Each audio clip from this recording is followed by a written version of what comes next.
All right. I just finished binge watching pretty much all of Stranger Things season 3, and I have a video to work on right now, so this is going to be completely unedited, unfiltered, my thoughts. So, yeah, immediate reactions. I'd say, oh yeah, and this is going to have a bunch of spoilers. I'd say season 3 was not as good as season 1, easily not as good as season 1. I'm still deciding whether or not I think it was as good as season 2, but I'm leaning towards worse than season 2.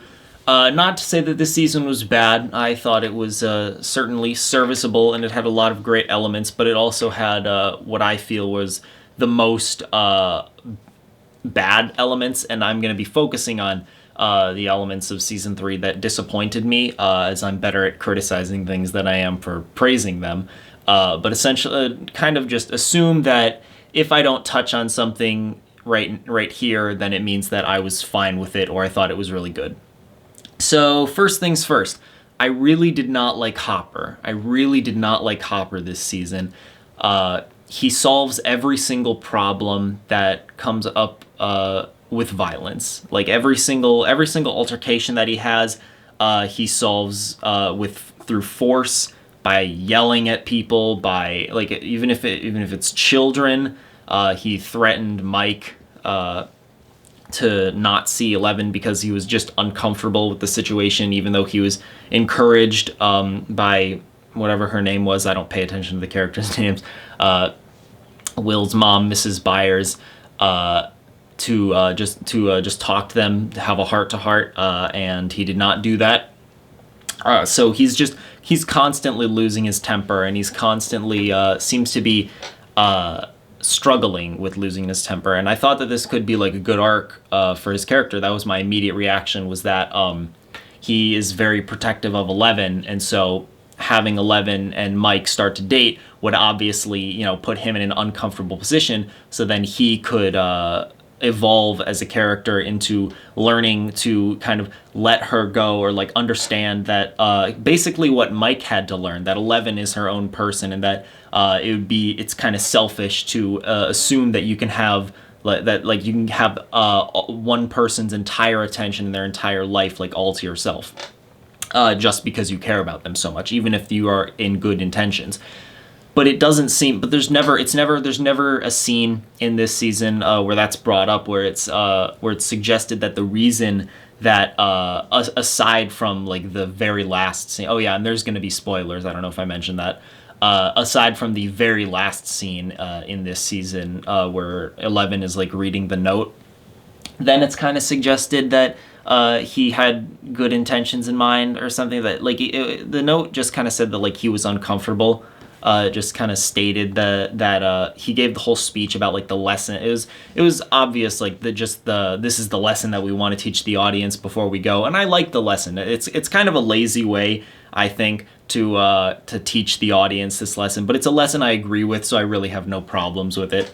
And just the way that Hopper is rewarded for all of his violent actions this season is, I don't want to say disturbing, but I can definitely see how somebody would put Hopper up on a pedestal for like getting all this shit done or whatever, but then not understanding that like the methodology that he uses, which is just force everyone to do what you want. Or like he threatens to cut off the mayor guy's like middle finger or something. He kills several people. When him and Mrs. Byers and the guy who speaks Russian are like in the underground Russian base or whatever, when he starts like talking down the Russian spies or whatever, Hopper just like out of nowhere mows them down with a shotgun or something like that, or some, I don't know, guns. He just mows them all down and kills them all immediately, even though it was not necessary at all, because the other guy had it under control, as he just said. And if he didn't have it under control, and if they if the Russian guards like provoked them, then there would be a reason. But Hopper seemed like really, really intent on killing them, like for no reason. But like the issue that I have with this is just that it seems like there's never a point in this series where Hopper is like a normal person. He's just constantly on edge. He's constantly stressed, which could be a good like arc for him, like I said, except that we never get a scene establishing why is he acting like this, and like what are the steps that he needs to take to get through this. It's just kind of like focusing on the major conflict of the season and like how he's shit.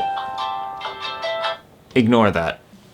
And how he's like trying to fix it in his own way, and it works. Like I said, it's like the way that he actually involves himself with the plot is pretty interesting. I enjoy it. Has the element of similar to how in season 1, all of the like there's like the three main groups, the adults, the kids, and the teenagers, where they're all kind of doing different things and they hint towards each other, and you can switch back and forth from them.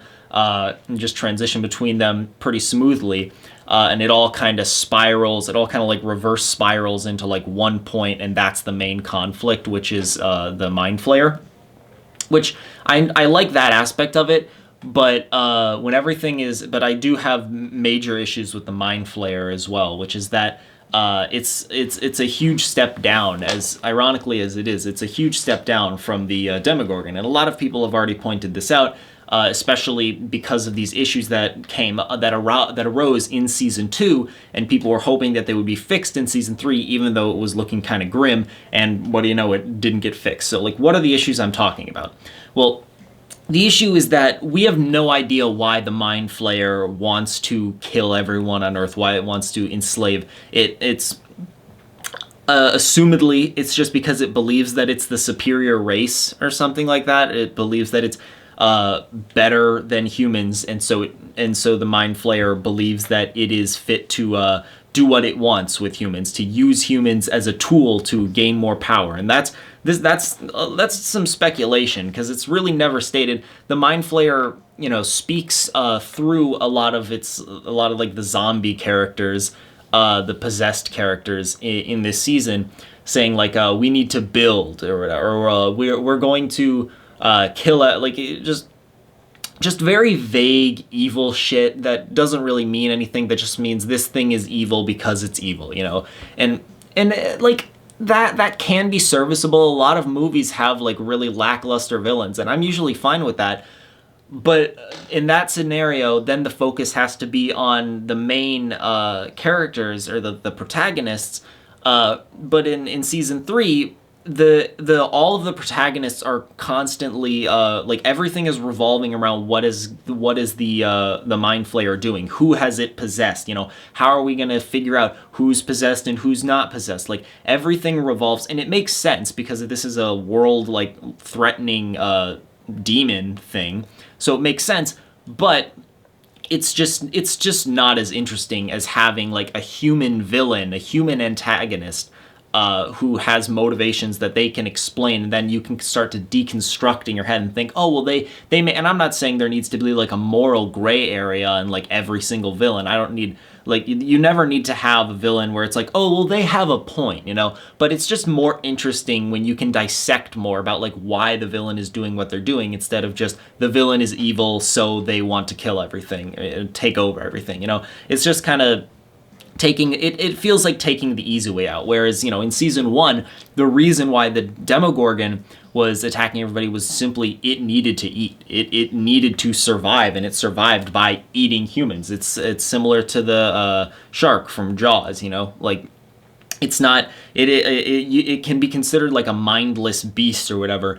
But in a sense, it's just the food chain, and it has some similar. I watched a video on it that made a bunch of parallels between the shark and the Demogorgon. Obviously, there's the whole blood thing and how blood draws it near. But it was a lot more interesting and a lot more fun to think about.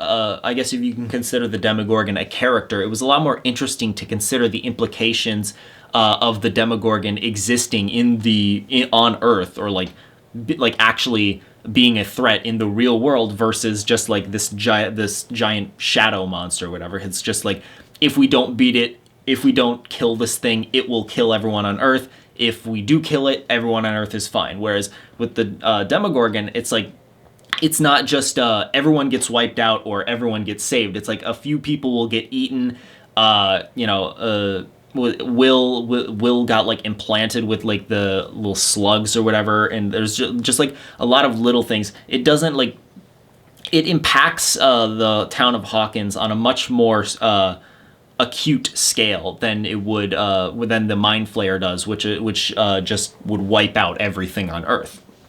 And that's an issue that comes up in a lot of shows when they try to amp up the stakes, is that they try to increase the number of lives at stake. And it's funny because I actually just recently watched Into the Spider-Verse, where there was one line that the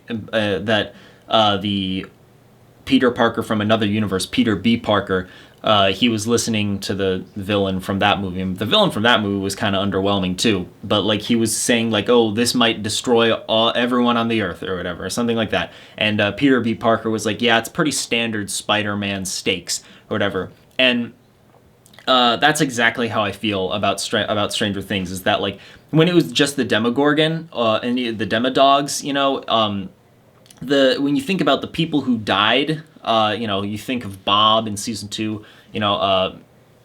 you think of I suppose Billy in this season, but even then, like I have a whole tangent about Billy. Marge, just these characters are people that like we've gotten to know a little bit, and so there's more impact when they are killed, when they're taken.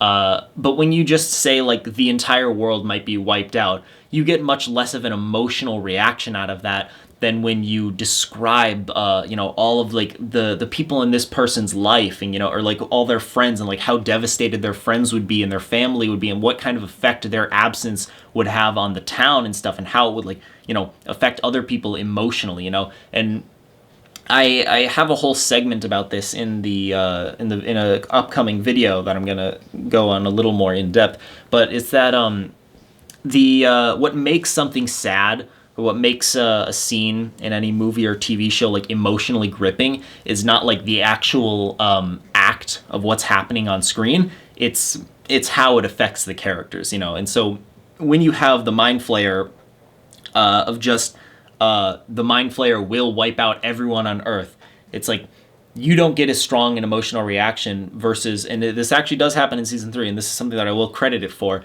is when Billy, speaking as the Mind Flayer, because it possesses him, says like, we're gonna kill, and he's talking to 11, and he's like, 11, we're gonna kill you, and we're gonna kill all of your friends, and 11 like breaks down over the implication of all of her friends being dead, and like it being her responsibility that they died, and like that's a really emotionally gripping moment. So like, but if there were just more moments like that filled in this season, and like given specific examples of like what would happen if specific characters died. And I also noticed a pattern that like one character in each season dies, and it's always a character that's like introduced at the beginning of the season and then dies like halfway through or like towards the end of the season, which Marge, Bob, and then the Russian guy, I can't remember his name, but like I realized that each character, the deaths of these like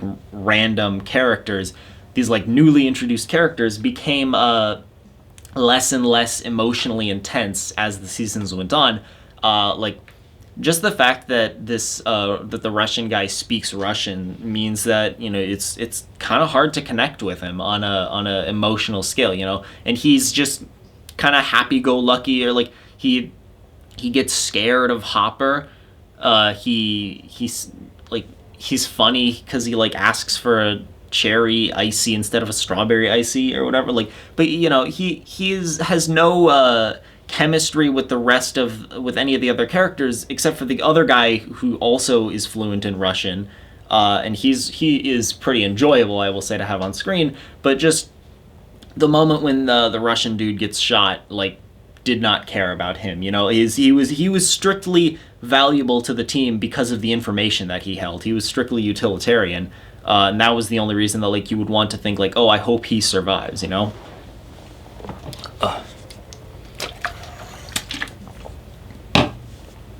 But what else? Billy, yeah. So, I also didn't really like Billy in that. Well, Billy was pretty much completely absent from this season because he just does the same shit that he always does. He tries to hook up with a cougar, and then he gets possessed by the mind flayer, and then throughout a couple points throughout the season, it's suggested that like he's trying to fight it. He's trying to like get back control of his body or something like that, just fight off the mind flayer. And like that's a it's kind of a played out idea. I've seen it done a lot better before, but like it's a fine concept. But the issue is that similar to Hopper in this season, Billy is a bad person. Hopper is a violent, bad person in this season, and Billy has always been presented as like a violent person. Except the issue is that, and again, like Hopper, I feel like a lot of people are going to come out of this season thinking that, like, oh, Billy, he really wasn't so bad. He was a good guy, because there's a scene where Eleven sees Billy's past, like when he was a kid, and how his father abused him and his mom, and like all the happy memories he has. And it's like, yeah, it gives us an explanation as to why Billy acts this way, but that's not an excuse for Billy to be, like throwing around teenagers and, punching them or getting into fistfights constantly and just like acting irresponsible and like a jackass constantly. That's not an excuse for that. He's still a bad person. Just the fact that we know why he's like this, makes him a little bit more sympathetic, I suppose.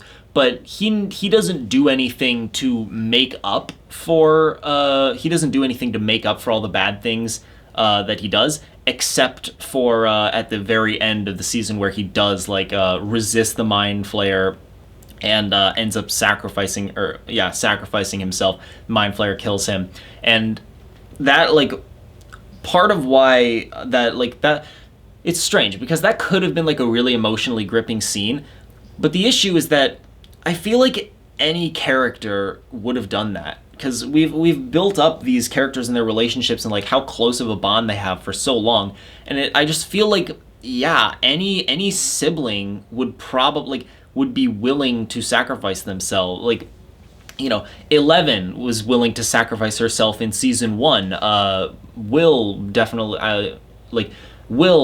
any of these characters, like, you can't tell me that like they wouldn't be willing to sacrifice their lives if it meant that all of their friends would survive, and we've just known Billy for way less time, and he doesn't even have that much of a relationship with the other characters. It's like just between him and Max, and even Max we don't know that much about, like pretty much like the only depth that we get with Max's character throughout the entire show is like her relationship with her brother, and I already described what I feel like about his brother. So it doesn't come off as emotionally powerful as I would hope, but still like a good. It's still like it's definitely a good concept, and I will say that like it's better that this happened than Billy just like having turned into mush and just being absorbed into the creature, because then he would have just been an asshole through and through. So, better than nothing, but I just felt like more development needed to happen for Billy before he became a zombie. That way it would have been more emotionally hard-hitting when he was like trying to fight it off, because then we'd have an idea, because like they only introduce why he's trying to fight it off, or like how he's summoning the willpower in like the last 2 episodes or something like that, the last 2 chapters.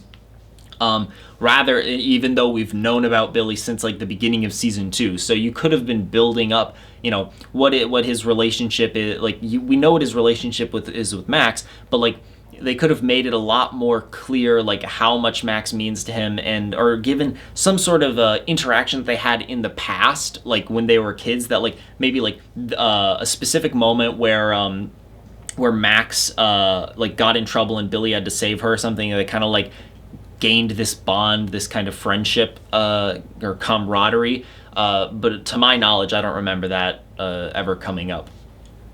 I don't know what else to say. Special effects were good. I like Eleven and Mike. I thought their relationship. I liked Eleven and Mike's relationship. I mean, it's very standard like teen angst drama kind of thing, and I can easily kind of get wrapped up into that. But like I said, like I've seen it done better. And I also get very annoyed when the concept of like misunderstandings come up, especially when it comes to relationships, because the audience knows what the problem is and like how the problem could be easily solved, and the problem could always easily be solved by the characters just telling the truth to one another. Like Hopper threatens Mike to like not see 11 or else he will make it so that she cannot see him or something along those lines. That was how Mike worded it or whatever. And then Mike just like ghosts 11. So instead of just telling her what's up, cuz like what like you know, it's I suppose it seems to be framed that like if that Mike cares about 11, and again, it's never explicitly stated, so this is all just kind of speculation, but what I can gather, the reason why Mike didn't just tell 11 the truth is because he didn't want Hopper to take 11 away or something, or to like make it so that he couldn't see her. But he's making 11 hate him by ghosting her and by kind of acting like an asshole when he doesn't have to, when he could just tell her the truth. And then they could have sorted everything out by just being direct with Hopper, and likely he would have lost his temper. But like I said, that could have led into the whole arc with Hopper and like how he needs to learn to control his temper more instead of like solving every single problem with violence. So there was just a lot of potential there, because the relationship that develops between 11 and Hopper and 11 and Mike naturally put Mike and Hopper in a conflict, like very naturally, because these are characters that were built up like from episode 1 of season 1, and it seemed like they were kind of like totally disconnected. But then when 11 needs like a place to stay after she comes back, and it's revealed that Hopper is like trying to take care of her and he becomes a father figure to her, it's like that's a pretty logical step forward, especially because Hopper lost his daughter, and so you get that emotional connection there.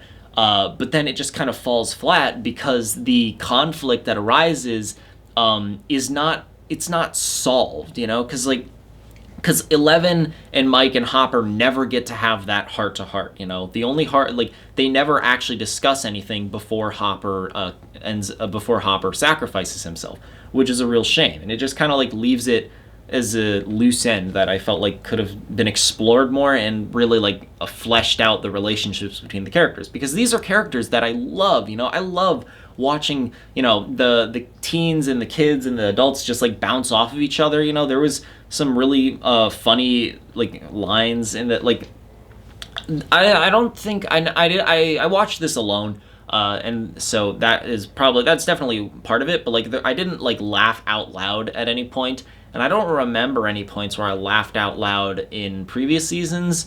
But like nothing's jumping out to me, and I mean comedy was never like the point of Stranger Things, but I definitely do remember some funny scenes. But overall, I would say that there was definitely room for improvement in this season, and that's pretty much everything Oh wait, no. Yeah, Max and Lucas, I don't like them. They're obviously not fit for each other. Lucas says to Mike, like, Max broke up with him 5 different times, and like consistently throughout this season, Lucas is just like a horrible boyfriend or whatever. He's like he's sloppy and inconsiderate of Max, and he like just kind of disgusting, and like not the kind of kid that you would want to be. I mean, like Max is, I mean, like it's totally possible that he's the perfect boyfriend for someone out there, but it's made pretty obvious that Max is annoyed by like his goofy and gross, well, what would be considered, I don't want to say anything as gross because I don't know, I don't want to offend some people, but like it's made pretty obvious that Max is very uncomfortable with Lucas, and just like the way that he conducts himself in public, especially. They just don't seem to have a spark. There's just not any moment where they like tell each other how they really feel, like there is with 11 and Mike. And and they don't like officially break up in this season. So like presumably they're still together, and but I just have to ask like why. Like I don't think that it's possible that they are going to stay together for like I don't think that it's possible that they're going to end up together. I think they're gonna, it's, I think it's pretty obvious that they're gonna break up at some point, and like having that be something to speculate about is dissatisfying in its own, because you don't have the certainty. It's just something that you have to assume happened or didn't happen. It's up to speculation. It's annoying. Yeah, that's every yeah. I mean, that's pretty much it. Everything else about this season I thought was good. It was serviceable. I liked Nancy. I liked the